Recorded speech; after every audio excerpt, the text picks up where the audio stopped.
Good evening. Friends and family, we gather here today to honor a great man. We gather to remember him, to laugh, and to find peace. For over 30 years, I have known him as Grandpa Ed and a friend, but he had many names. George, Ed, Eddie, Uncle, husband, not always named Grandma used, but they're kids here. Father, Paps, old man, Grandpa, great-grandpa, and great-great-grandpa. Let us start with a prayer. Lord, we acknowledge your presence here, and we come before you this evening as friends and family of George Seitz. We're here because we love him and miss him. We want to cherish our memories of him. We want to honor his life and support him, one another as we grieve his passing. A passing from life here with us to everlasting life with you, Lord. God, thank you for George. You formed him, you knew him, you walked with him through 88 years, and even now we have confidence that he is in your presence. Thank you for your comfort in these moments now and in the weeks and months ahead. Please continue to guide us as we learn to navigate our new reality. In your name we pray. Amen. None of you are required to be here today. Your presence is a testament to the love you have for this man and this family. There's one thing Grandpa always wanted every holiday. The thing he wanted most was not a new coat, even though his always had paint on it. It wasn't a new flannel shirt. Anyone ever notice how many of his flannel shirts had the elbows blown out in on them? I don't know how he did that. Then your grandma would see them, throw them away. He'd pull them out of the trash, wear them again.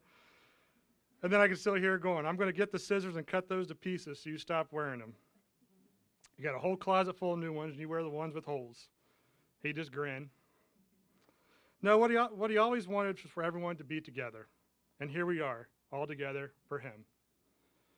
Jesus said, let us not love with words or speech, but with actions and in truth. Although you may feel weak, hopeless, and powerless today, your love and action is strong. Your healing will come from the support structure in this room today. One of the most powerful things you can do, and there's been a bunch today, is a silent hug. How many times you avoided someone because you didn't know what to say? Love is not a greeting card. Love is action. It's an understanding and acknowledgement that I am here for you. To paraphrase a writer, an emotional mind is like walking in a bad neighborhood. You shouldn't be doing it alone. So be there for one another, give that hug, be that shoulder, and walk that neighborhood together. I became an ordained minister in July of 2011, and boy did Grandpa get a kick out of that. He would call me preacher, reverend, and Jimmy Swaggart. Yeah, you know that's not a compliment. Part of the reason for Grandpa's mocking was my ordination, I can't even say it. Ordination was done on a whim. I didn't attend school or class or even join a local church. I signed up online, paid the state some money, and bam, I was ordained. However, I soon found that there was an importance to my new title. My other grandfather passed. I stepped in to celebrate his life. This led me down a path of several funerals and into officiating weddings. Actually, I married several of you here. I'll do your funeral too if you want, just let me know. I realized that when I spoke, people would actually listen. I knew that I had to get a little more serious. So I started researching the Bible, attending online Bible studies, and more importantly, I started to prepare. As Grandpa's health diminished in recent years, I knew that the best way I could honor him when he passed was to tell his story at his funeral. I started writing down thoughts, memories, and I started saving scripture on various topics. As I began to put together today's message, I saw Grandpa's so many of the scriptures and messages that I had saved. When Paul described Timothy in Philippians, I have no one else like him who will show general concern for your welfare. Grandpa truly cared about your needs and made his secondary to yours.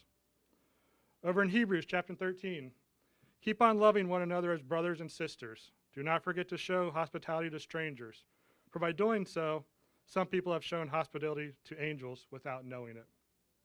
He didn't know a stranger. He was the first to greet a new boyfriend or girlfriend when one of the kids or grandkids would bring one to dinner. He would joke with them and offer them a glass of tea. When I was out shoveling his driveway this winter, all these neighbors would come over and ask how he was doing. People were drawn to him because he was genuine. We can go over to the Psalms. Psalm 15. Who keeps an oath even when it hurts and does not change their mind. There are many, many times I saw Grandpa's grass high while he mowed a friend or a neighbor's grass. If he told you he would take care of something, he would. Or if you mentioned to him that you were going to do something, he would badger you until you did it. In 1992, the family put together a book of reasons why they loved Grandma and Grandpa. I wanted to read one of those messages that was written by Grandpa's at the time 17-year-old granddaughter, Amanda.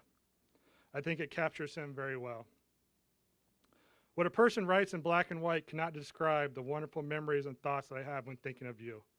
Your compassion and selflessness is rare.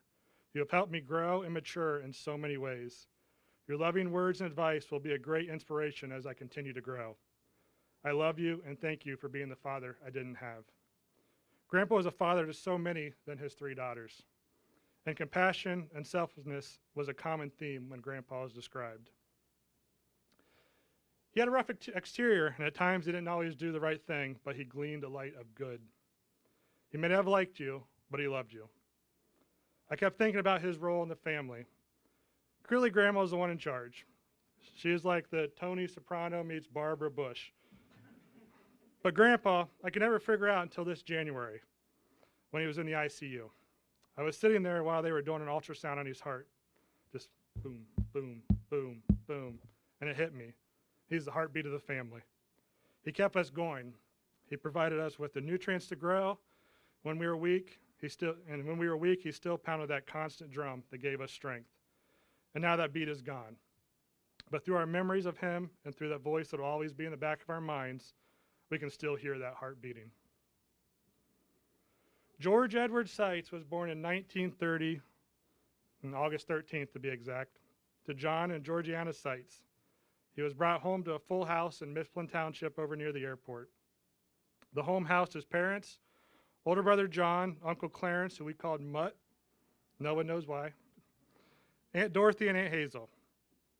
He did later find out that he had a sister, June, who was raised by his grandparents, Bert and Effie Irvin, on his mother's side. A life-changing event happened for the Seitz in 1937 when the family moved to the farm just outside New Albany. That's old New Albany that we were talking with some of you about before the white fences.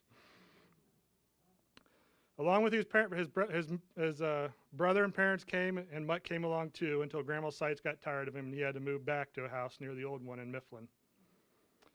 In 1925, New Albany and Plain Township built a new school, consolidating the 11 other schools around the township. Grandpa would attend this school through 10th grade when he left, and several of you attended this school as middle school as you were growing up. When he was 18, he joined the United States Marine Corps. Hoorah! In 1951, he was called up, and him, Grandma, and their firstborn daughter, Bonnie, moved to North Carolina. They lived off base on a pig farm. They stayed in an old worker's house that used to be where the slaves lived. Although he did not see action, he still did manage to break his leg. He enjoyed the Marines, but the family was more important. So after serving, he went to work for American Standard. Part of his job was dipping metal furnace casings, a job he did not care for but did to provide for the family. Growing up, he knew hard work. They had a family farm, and Grandpa Seitz was a boilermaker for the railroad, and Uncle Mutt was his helper. Grandpa told me about a couple of times that he went to help them remove a boiler and install a new one. The only thing he could say about it was that it was hard work. And if he was saying it was hard, it's hard. After nearly 13 years at American Standard, he also went to work for the railroad. A good amount of his time was on the road, responding to derailments. Growing up, he would share stories of the railroad. He had enough to write a book. For those not familiar with what he did, he was on a wreck crew. They would work around the clock and not come home until that train was back on the tracks. A couple years ago, I showed him a video of a new crane that is specifically designed for putting cars back on the track.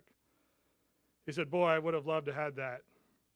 He had spud bars, chains, and come-alongs. But his generation was different. They knew how to make things work. Maybe not always the right way, but they worked. He would generally figure out how to fix something, what we called the grandpa way. You know how many times I heard him say that goddamn thing while working on something? And there was a good number of nails, screws, and hammers that were affectionately called SOBs too. One thing I never heard Grandpa called is a teacher, but yet I learned so much from him. Because he never really said, "Here, let me show you how to do that." That wasn't his style. He taught by doing things with you. I learned how to operate a tractor with a 2-power clutch system by sitting on the fender while he mowed fields and plowed the garden. I learned how to operate a bobcat while watching him barrel roll one down a hill and take out Grandma's clothesline. He taught me a lot of life lessons. He taught me that if you don't know how to do something, do it quickly and before Grandma finds out. Or if the trash won't take it, just bury it in the backyard or burn it. Last year, he wanted me to take him to Home Depot. And I said, for what? He said, I need some fire starters. So I'm going to need a little more information here before I become an accomplice. He said, I want to burn those weeds out there. So I look out the window, and about 15 feet from the house, under a big tree, a bunch of weeds. I'm like, you know, you live in a town, right? So like, let's go to lunch instead, and I'll bring my weed eater over. Because he'd burn anything. He kept a set of fire starters right next to him on the tractor everywhere he rode around. He showed me the greatest thing you can give someone is your attention. That it's not how long you lived, but how you live that makes the biggest impact. Just to get up every day and do something. Read the paper, make a pitcher of tea, build a wishing well, just keep moving. There are 2 things that he would say to me, and I think about him often. He didn't have any deep meaning behind him. More or less, I think it was just a way to badger me. But that's who he was. He didn't understand the power or gift that he had when he spoke about things. He wasn't a philosophical guy that looked for deeper meanings or tried to play psychological games with you. He was an old farmer that said what he thought. He would say to me, well, why not? And are you the boss yet? 2 very simple phrases that have had huge impacts on me. Anytime he'd asked if I had done something, I said no, which was a lot. He'd respond, well, why not? And I never had a good reason. Well, now then, when I don't think I can do something, or when I'm thinking about not doing something, I just think, well, why not? And that gives me a little more strength to go ahead and do it, because that's what Grandpa would want me to do. Anytime I talked about work, he'd ask me if I was the boss yet. Anytime I got a promotion, are you the boss yet? And he didn't mean like, am I a manager? No, he meant, am I running the whole place yet? And I tried to explain that I work for a major corporation. If I become boss, it's going to be on the news, and I'm going to have a helicopter sitting out front. But he was an old Marine that re-railed trains. His understanding of corporate America was a little vague. But the day after I get a promotion at work, I'm in my manager's office asking what I need to do to get the next promotion, because Grandpa won't be happy until I'm the boss. It's funny though, all the importance he put on being a boss, he himself was never a boss. He wasn't even the boss of his own garage. You know, Grandma was. But he was able to make an impact to so many around him. And he taught me you don't need to be a boss to be a mentor. I did ever pull a fast one on him. I started my own company where I am the boss. So, because, well, why not? The most important thing in Grandpa's life was his family. He had 3 daughters, Bonnie, Roseanne, and Julie, 6 grandkids, 11 great-grandkids, and 4 great-great-grandchildren. And he loved when those little ones come over, and they loved to find the candy that he would sneak to them. He spent many summers vacationing at the lake in Canada with friends and family. He loved to tell the story of loading up his 78 Datsun, the best truck he ever had in the history of trucks ever made, according to him, and taking his youngest daughter, Julie, and their friends to the fair. After he retired from the railroad in 1994, after 28 and a half years, he had a lot more time to spend on his hobbies. I had to laugh because in the last weeks of his life, dementia had started to set in. One morning, he questioned me on why I had parked my trailer in the kitchen. If you aren't familiar with one of his hobbies, it was trailers. I don't think he ever saw a camper they didn't want to turn into a flatbed trailer. And as much as he loved trailers, he never had a good one. The lights never worked, tires had more fix-a-flat in them than they did air.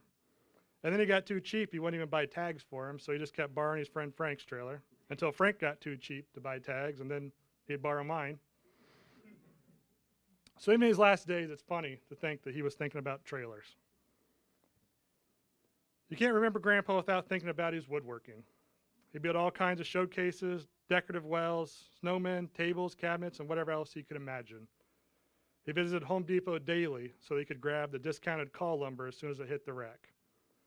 He sold a bunch of his creations at flea markets, and gave a bunch away to family. He loved working out in his shop.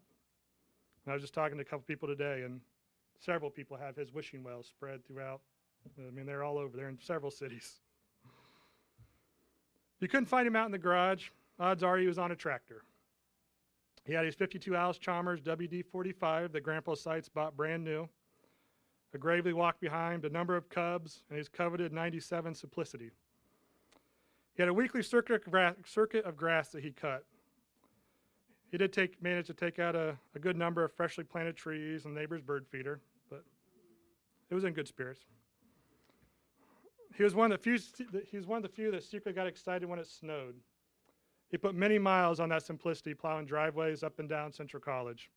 Most of the time, he wouldn't take payment for it. There was always a question that I asked Grandpa, and I never got an answer until about a month ago. Just a show of hands, who here knew him as Ed? Okay. Who here knew him as George? Well, we got a lot of Eds here. So I'd always ask him, and one day a neighbor kid came by and said, "Hey, George, how you doing?" So I asked him, I said, "Why do you introduce yourself to some people as Ed, or George, and others as Ed?" And he just said, "That's what I do." Then last month, one of the aides that came to help him asked him, "Why do some people call you Ed, and some people call you George?" Now remember, we have a whole bunch of Eds here in this room. He said, "If they're smart enough to say George, I say George. If they're not, I say Ed." And he followed that up with, "The ones that can't figure out Ed call me shithead." Sorry for the language, but I want to be historically accurate here. So now you know where you landed on Grandpa Ed's scale of intelligence. He had some other nicknames too. On the railroad, they called him Whitey because of his fair hair. And on the road crew, they called him Hardhead because, well, you knew him. There's a famous saying about a father talking to his son. The father says to his son, "Watch where you're walking." Son says, "No, you watch. I walk in your footsteps." It's one of those things you don't truly get until you have a child and you are the parent. You realize that life is a bunch of roads, and our parents and grandparents built them. We choose if we follow them. We choose if we stop at those roadside attractions they create in their life, and we decide if we learn from the mistakes they made. The actor Matthew McConaughey, all right, calls those mistakes crumbs. Crumbs are little things you have to look over your shoulder at and regret. We can see those crumbs in front of us as we drive down the road, and we can swerve onto a new road, or we can run right over them, and now they become our crumbs. And guess who's going to end up coming to those crumbs next? Our kids. But at some point, there's a shift. The road isn't as well defined. No longer is Grandpa out driving around and randomly stopping by, whether you're home or not. You would come home, and your grass would be cut, your trash cans would be pulled in, or there's a dent in your garage door. He did that quite a few times. I don't even think I officially owned my house before he took out the corner of the garage with his truck. Or even you wake up in the morning and he's sitting in your kitchen having a cup of coffee.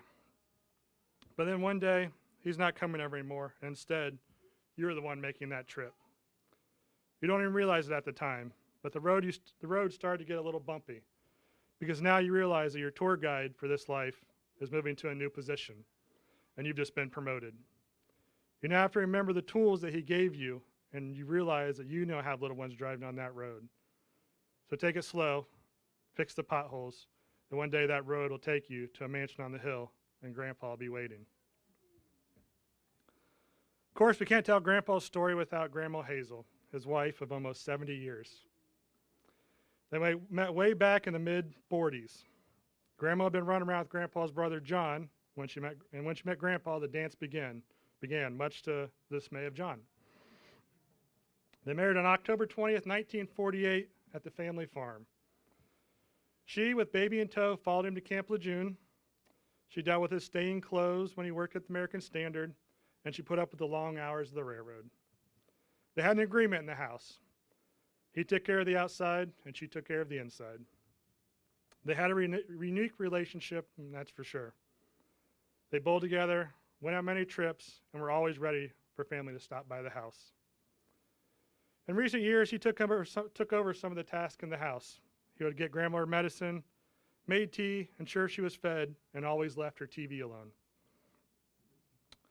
While he was in the ICU, I would go in every morning. One day I told him that Grandma said to tell him to get your ass out of there and come home. He said, "Yeah, I still need to care for her," as tears rolled down his face. We sat there for a couple moments, with him clutching my hand. He looks up to me and said, will you make sure she is taken care of?"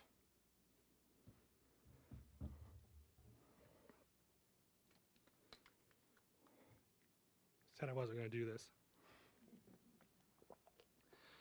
This was the moment I'd always worried about. The moment when he, in his way, would tell me that he didn't think he had much time.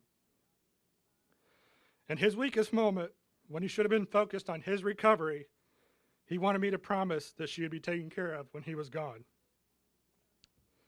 I left the ICU that day and I stopped in front of the chapel at the hospital. And I honestly thought of the Gospel of John. Now, I've told the story of John 11 before during funerals, and it's very popular. But at this moment, I was called to it. I truly felt the impact of the story of Lazarus like never before. Simplest form, John 11 is about a funeral that involved hard questions and deep feelings. The deceased is a man named Lazarus. Like Grandpa, he came from a good family and had a bunch of friends. Among them was his two sisters, Mary and Martha, and one of his best friends was Jesus. Jesus arrived 4 days after Lazarus dies.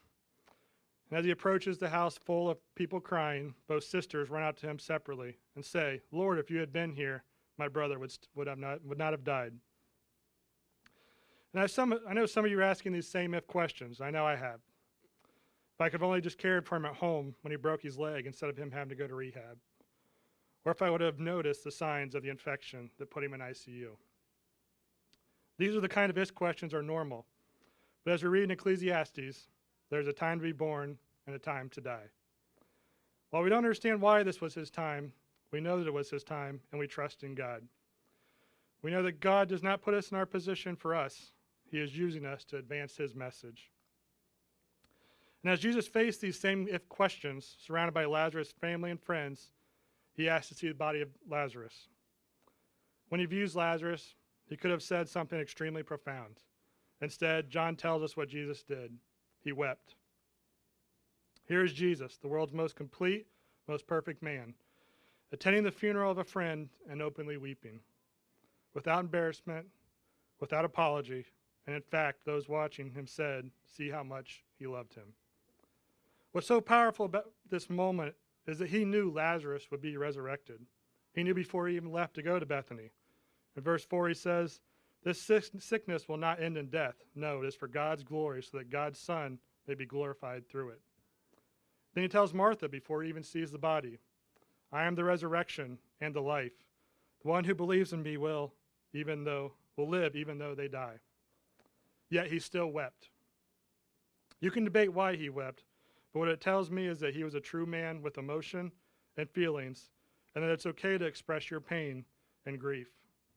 That even if you have no control of this situation or all control, that it's okay to love and to grieve. So I left the ICU that day. I stopped at the chapel and I wept. But in Grandpa's stubborn fashion, he left that hospital and he made a strong fight to recover. However, his body was just too weak and he quickly declined. The last emotion he showed me was 2 days before he passed. I leaned down to him and I said, "Don't worry, Grandma's taken care of." And then he gave me a big smile. 48 hours later, I was holding his hand as he took his last breath. As I placed my hand on his chest, I said a prayer for him. I asked God to guide him home and thanked him for bringing him comfort. After I made the phone calls, I walked outside. I lowered his flag to half-mast, and I looked up at the bright blue sky. As the sun hit my face, I thought, boy, he is going to be pissed that all these people are coming over and I haven't mowed the grass yet this week. And I smiled because I knew he was with me as I made that joke. But maybe he didn't care about the grass, because while we were here grieving, a grand party was happening in the heavens. He was going to see his dad and mom again, and I'm sure his brother was waiting to bicker with him. We know this because the Bible references heaven over 600 times, and specifically 2 Corinthians says, "For we know that if this earthly tent we live in is destroyed, We have a building from God, an eternal house in heaven, not built by human hands. So we should smile, because he's not about sadness. He was about a good time. And it was always a good time when he was around. His struggles with pronouncing, this is ironic, his struggles with pronouncing words have always been a treat. For example, he loved to go to Chipotle, or if it was a fancy wedding, he'd wear a bunkerwinkle, which is a cummerbund. Or he would call Thad, a descendant of Lebanon, a lesbianese. One of my favorite grandpa moments is when my mom's husband, Mark, asked if he could marry her. His response, and I quote, "Well, that's some bullshit." Did you ever get a yes? I think that was the answer. The memories of him could go on and on, like when he bought his big Ramblin' Fever truck, a bright red F-150 with lights all over it. As Grandma said, he looked like a Christmas tree driving down the road. Out of all my memories, my favorite was when I was younger, and he would take me up to Five Corners Market for a ham sandwich. Dottie would make me a ham and mustard sandwich on white bread, cut diagonal. Just about every day in the summer we would go up there, whether on the truck or on the tractor. It didn't matter. There's a lot of good memories. And I want to give you guys an opportunity to share a memory of a story or a story. Is there anyone that would like to share today? Thank you, Lisa. There's one story that I've always loved. My dad tells it probably better than me. It was the time he took him to an Ohio State game. The tickets were way up on C deck, and it was raining, and Grandpa didn't walk so well for a long time. But as they're climbing the stairs, stair after stair after stair, my dad looks behind, and the poncho's blown up over his head, and he's crawling up the stairs, and everyone up the rows are helping him get him all the way to the top, and he stayed at the very top until that game was over and it was time to leave. We have any other stories?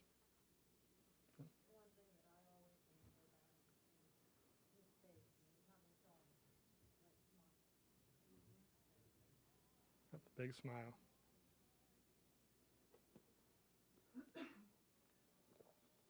Anyone else?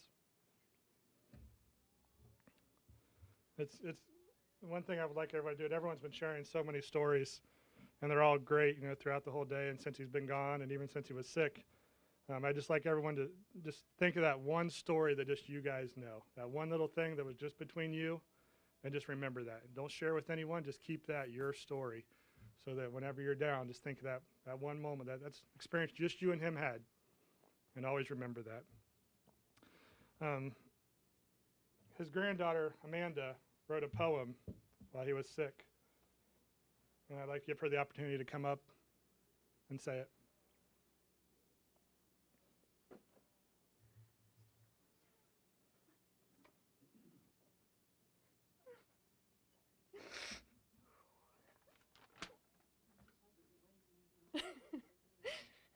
I'm not as good at this as he is, so give me a minute.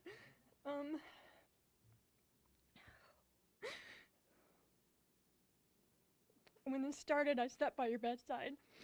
I sat and we chatted and laughed and talked. I didn't come as much as I should or stay as long as I should, but when I did, I sat by your bedside and we talked. As things continued, I sat by your bedside. And we talked about weather, we joked, we laughed. My heart convinced my head that you would be fine. You're always fine, you're my strength. So I sat by your bedside and we talked.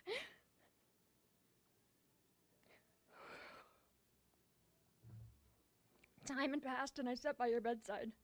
I talked to you about the past, secret milkshakes, taking me to the pool, how to ride a bike or hit a ball. Remember when you walked with me on my senior night? Remember when you walked me down the aisle? You smile occasionally with that big crooked grin and murmur back. I sat by your bedside to talk to you.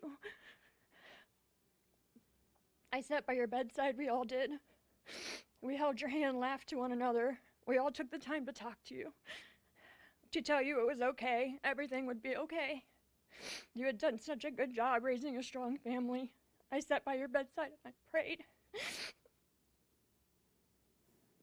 I sit by your bedside and I watch. I watch your chest move up and down. I watch how you move and the sounds you make to make sure there is no pain. I still talk occasionally, a few reassuring words when you open your eyes. I study your face, hands, every detail. I don't want to forget any of it. I memorize the lines, the freckles, every wrinkle. I sit by your bedside afraid to leave. I sleep by your bedside and I wait.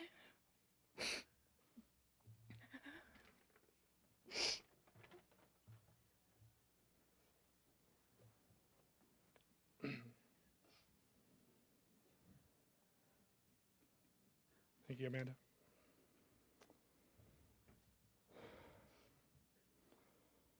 One thing we all know is that Grandpa was a good neighbor.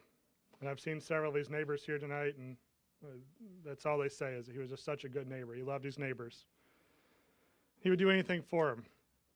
The day he died, his neighbor across the street came over, and as we talked, he just repeatedly said, he's such a nice guy. So I wanted to close today with a story about another good neighbor. His name was Fred McFeely Rogers. He was a shy, overweight boy from Latrobe, Pennsylvania. He'd become a Presbyterian minister and a children's TV host that you all know as Mr. Rogers. In 1997, he was awarded an Emmy, the Emmy's Lifetime Achievement Award. He walked up on stage in front of a large crowd of Hollywood's biggest stars, and he stood in front of the microphone smiling and said, "All of us have special ones who have loved them into being. Would you just take a moment along with me, 10 seconds, to think about the people who have helped you become who you are, those who have cared about you and wanted what's best for you in life." Just 10 seconds of silence. He lifted up his watch and he looked to the crowd. "I'll watch the time." At first there were chuckles and clapping, then heads began to lower as they knew he wasn't joking. As the seconds ticked, eyes began to swell and tears started rolling down cheeks. 10 seconds went by and he lifted his head and said, "Whomever you have been thinking about, how pleased they must be to know the difference that you feel they've made. May God be with you." And he left the stage.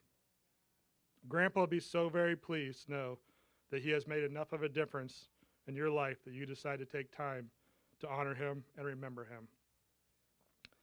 As his grandson Dale said, "Everything that is good about me is in the way he raised me." We are so very thankful to be witness to his life and for the love that he shared. We are thankful for the memories and the lessons that he taught us, and we will remember him as we continue down this journey that he helped us start.